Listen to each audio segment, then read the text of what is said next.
Hey guys, welcome back to another video. और आज के वीडियो में हम बात करेंगे one of the most awaited mid range phones of 2021 की, जिसका नाम है iQOO Z5। और वैसे बात करें, ये अमेजोन पे इसकी लैंडिंग पेज ऑलरेडी लाइव हो गया है, बहुत ही जल्दी इंडिया में लॉन्च होने वाला है। और इसकी लॉन्च डेट के बारे में बात करेंगे, चाइना का लॉन्च 23 सितंबर है, और वैसे इंडिया की बात की जाए तो ये 27 सितंबर को इंडिया में लॉन्च होने वाला है।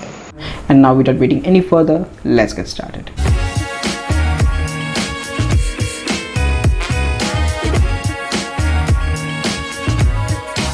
तो जी हाँ, टाइम वेस्ट ना किए शुरू कर लेते हैं इस डिस्प्ले के साथ। इसके अंदर आपको मिलेगा एक 6.5 इंच का full HD plus IPS LCD display with 120 hertz refresh rate और 240 हर्ट्ज का टच सैंपलिंग रेट।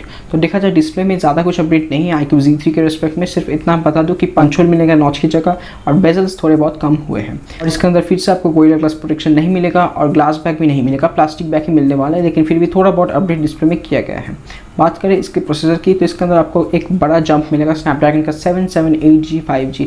और देखा जाए iQOO Z3 में 768G था, और देखा जाए ऑन पेपर तो ज़्यादा डिफरेंस नहीं लग रहा होगा, लेकिन एक्चुअली जब आप रियल लाइफ टेस्ट करेंगे तो 768 और 778 में काफ़ी ज़्यादा डिफरेंस बन जाता है। एनीवेज, क्योंकि 778 ऑलमोस्ट एक फ्लैगशिप लेवल का परफॉर्मेंस आप दे सकते हैं, लेकिन 768 ऑलमोस्ट एक मिड रेंज प्रोसेसर ही है।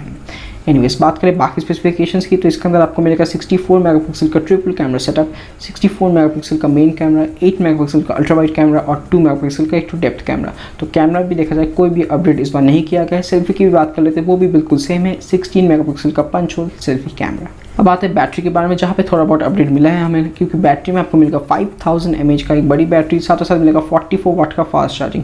और 44 वाट देखा जाए तो काफ़ी अच्छा है, लेकिन पिछले जनरेशन मतलब iQOO Z3 से थोड़ा डाउनग्रेड है। तो आपको मिलता था 66 वाट का इनबॉक्स और 55 वाट का सपोर्ट। इसके अंदर आपको मिलेगा 44 वाट का इनबॉक्स और 44 वाट का ही सपोर्ट। वैसे देखा जाए बैटरी अगर ज़्यादा बड़ी हो जाए तब इसमें कोई कंप्लेंट्स की ज़रूरत नहीं है। बात कर लेते हैं इसके रैम और रोम के बारे में। इसके अंदर आपको मिला LPDDR5 रैम और UFS 3.1 स्टोरेज, तो ये भी काफ़ी फ्लैगशिप लेवल बन जाता है। और बात करें इसके रैम और रोम वेरिएंट्स की, तो इसके अंदर आपको मिलेगा 6GB 128GB, 8GB 128GB और 12GB प्लस 256GB। तो ये भी काफ़ी इंटरेस्टिंग रैम स्टोरेज ऑप्शंस बन जाता है। और प्राइसिंग के बारे में बात करेंगे, उसके लिए वीडियो के अंदर ज़रूर देखना। इसके बाकी स्पेसिफिकेशंस की बात की जाए तो front touch OS based on Android 11 मिलेगा। जी हाँ, ओरिजिनल्स अभी तक तो नहीं आने वाला है, इसके अंदर थोड़ा बहुत टाइम लग जा सकता है इसके अंदर में। और साथ मिलेगा इसके अंदर side mounted fingerprint scanner, obviously क्योंकि LCD डिस्प्ले एमोलेड तो नहीं है। और इसके अंदर आपको ऑल्सो मिलेगा 3.5mm हेडफोन जैक, तो ये काफ़ी अच्छी चीज़ हो जाती है, क्योंकि काफ़ी ब्रांड्स इसको हटाने लगे इस प्राइस में।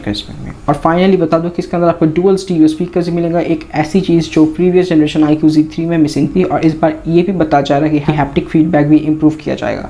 और अगर इसके कोई रेंडर्स वगैरह लीक हुए तो वो मैं आपको इमेज स्क्रीन पे दिखाई दूंगा।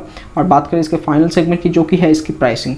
इसकी इंडिया की लीक प्राइसिंग के बारे में बात कर लेते हैं, मतलब जो र्यूमर्ड एक्चुअली प्राइसिंग है। 6+120GB इंडिया में अराउंड 22-23,000 स्टार्ट हो सकता है, 8+120GB अराउंड 23-24,000 स्टार्ट हो सकता है, और 8+256GB अराउंड 25-26,000 से स्टार्ट हो सकता है। ये बिल्कुल rumoured pricing, so take it with a pinch of salt. और जैसे ही कोई नई प्राइसिंग की अपडेट आएंगी या कोई और स्पेसिफिकेशंस के बारे में मुझे पता चलेगा तो कमेंट सेक्शन में जरूर चेक कर लेना, पिन कमेंट में मैं सब कुछ लिख देता हूँ।